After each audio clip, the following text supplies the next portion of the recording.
This is a typical application config file. It's an XML file. We have a doc type reference to the config DTT, so we can validate the config file as we edit it.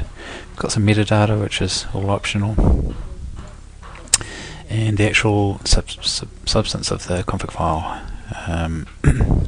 A couple of resource files which contain titles and messages to be displayed in the user interface, customizable by language, and then a stanza for actions that we're enabling or disabling within the application. In this case we've got record adding, foreign key management, copying and pasting. Pretty much all the functionality is added, including publishing. The XSLT file that the publish action should push the file through, and the location that the file should be published to.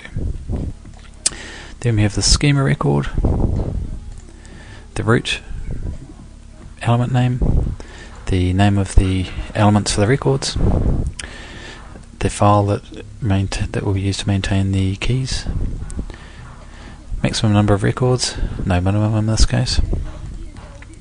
We want some client-side JavaScript validation of data types, and we have a bunch of fields.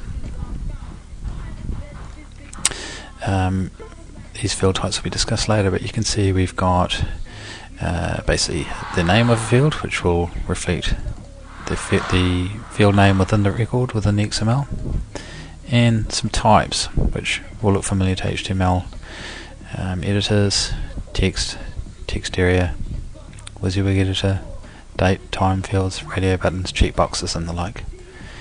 And finally we have this plugin option here for WYSIWYG editor, which in this case we're using TinyEMC for.